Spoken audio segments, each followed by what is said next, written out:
Oh, hey, I'm Melissa F. Kalin. Actually, I go by many names. Let's see. I've been called the female version of Indiana Jones.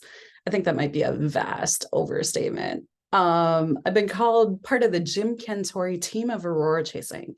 That one might actually fit. I am an Aurora chaser. I've also been called by a friend the adorable astrophysicist. I don't know. I'll let you decide. What else? There's another name out there which you might learn in time, but I'm pretty obsessed with aurora chasing. I've been chasing the Northern Lights for over 10 years. Really enjoy it. And I'm chasing, of all places, from Michigan, which is a beautiful state, the Great Lakes state. And we have our own unique challenges. In fact, when you're chasing the Northern Lights at a lower latitude, it doesn't always show up overhead.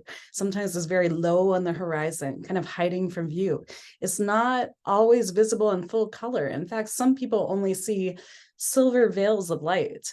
And most surprising to a lot of people, sometimes the aurora can be caught in Michigan, but it's not even visible to the eye. You have to use a camera or a cell phone camera.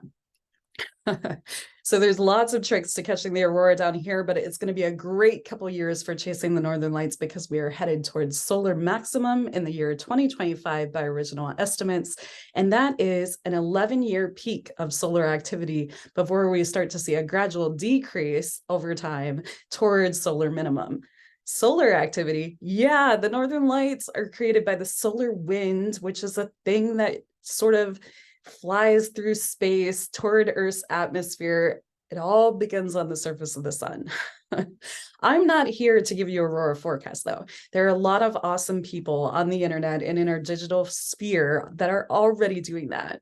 Instead, this channel is going to be two parts. One part will be helping people understand how to use and really benefit from the Michigan Aurora Chasers group, which exists on Facebook. We just recently reached over 87,000 members, and we've only existed since January of 2021. So you can check us out on Facebook or check out the hashtag My Aurora Chasers. Then you'll find the Michigan Aurora Chasers. We got a lot of great stuff to share.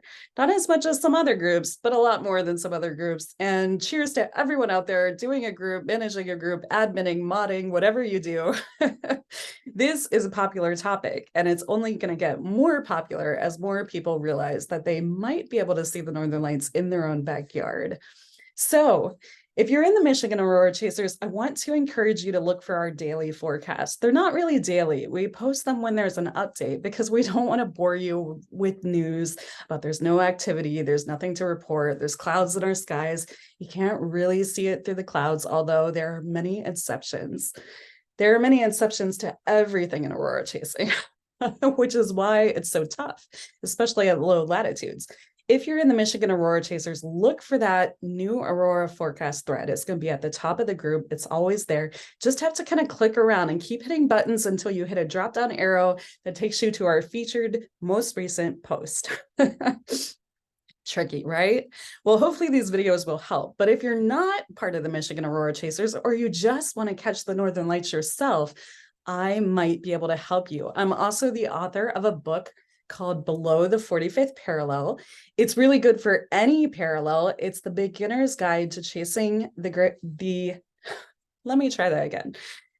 I published the book Below the 45th Parallel, the beginner's guide to chasing the Northern Lights in the Great Lakes region. Now, really what this is saying is I can help you find the Northern Lights if you live in the mid-latitudes or the lower latitudes.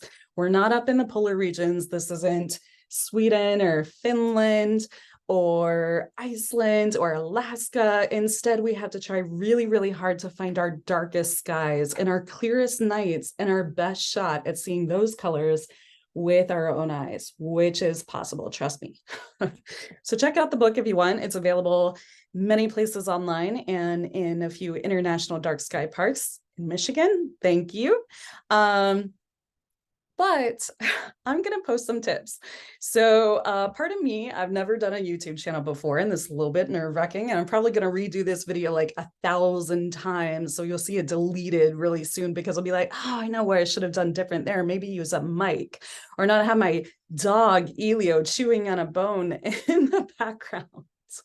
He's super cute though. Elio the spunky pup. He's on Instagram. Anyway, follow us for tips. I'm going to post little tiny tutorials, short videos. Most of them won't even feature my face about how you can catch the Northern Lights, what it really takes to see them where you live or close to where you live. And those won't necessarily be geared toward the Michigan Aurora Chasers. I'll have the two different areas of the channel. So welcome. There is a good forecast on the weekend. I'm starting this all as we approach the fall equinox. It should be really exciting, but it also could be a total bust. We never know until we take a look at that solar activity data, that solar wind data, and kind of figure out what's happening and observe it close to real time. The trends are the key. And also, I know a lot of people who are way smarter about all this than me. They could teach you a thing or two. Maybe you guys are starting a channel next. We'll see. Anyway, stick around, see what we're able to produce. I've got a lot of free time on my hands. Not, but we'll give it a try. And I look forward to seeing you on the Aurora Chasing Trail. Good luck.